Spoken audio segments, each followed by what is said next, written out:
आदिम जनजातीय संस्कृति की रक्षा, बेटी बचाओ जमीन बचाओ। परसवारा में एक सभा को संबोधित करते हुए पूर्व विधायक दरबू सिंह उइके ने एक महत्वपूर्ण विषय उठाया, आदिम जनजातीय संस्कृति और मान्यताओं की रक्षा। उन्होंने कहा कि वर्तमान समय में जनजातीय समाज कई चुनौतियों से जूझ रहा है। इनमें से दो प्रमुख मुद्दे हैं, बेटियों का गैर जनजातीय विवाह और पारंपरिक भूमि का ह्रास। बेटी बचाओ जमीन बचाओ संस्कृति की रक्षा क्यों जरूरी? एक गैर जनजातीय विवाह और सांस्कृतिक संकर। दरबू सिंह उइके ने चिंता व्यक्त की कि जनजातीय समाज की बेटियां अपने निर्णय से गैर जनजातीय विवाह कर रही हैं, जिससे पारंपरिक संस्कृति धीरे धीरे खत्म हो रही है। विवाह सिर्फ दो व्यक्तियों का संबंध नहीं, बल्कि यह एक समुदाय की पहचान और परंपराओं का वाहक भी होता है। जब जनजातीय बेटियां बाहरी समाज में जाती हैं, तो उनके साथ उनकी भाषा, पहनावा, त्योहार और रीति रिवाज भी विलुप्त होते जाते हैं।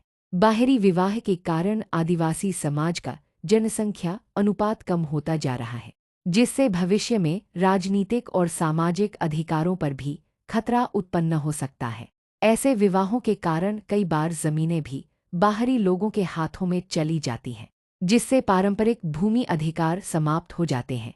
दो, शराब का निर्माण और सेवन, समाज के पतन की ओर एक कदम। उइके ने यह भी कहा कि जनजातीय समाज में शराब की बढ़ती प्रवृत्ति एक गंभीर समस्या बन चुकी है।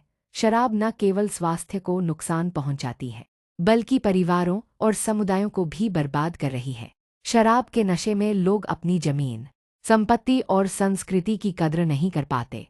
अपराध और घरेलू हिंसा बढ़ रही है, जिससे सामाजिक ताना-बाना कमजोर हो रहा है। युवा पीढ़ी शिक्षा और रोजगार की ओर बढ़ने के बजाय नशे के गर्त में समा रही है। संस्कृति बचाने के लिए क्या करें? एक, बेटियों के लिए जागरूकता अभियान। जनजातीय युवतियों को अपनी संस्कृति, भाषा और परंपराओं का महत्व समझाया जाए। माता पिता को भी इस विषय पर शिक्षित किया जाए ताकि वे अपनी बेटियों को सही मार्गदर्शन दे सके। जनजातीय विवाह को बढ़ावा देने के लिए समुदाय स्तर पर प्रयास किए जाए। 2, शराब पर सख्त प्रतिबंध। शराब निर्माण और बिक्री पर कठोर दंड का प्रावधान किया जाए।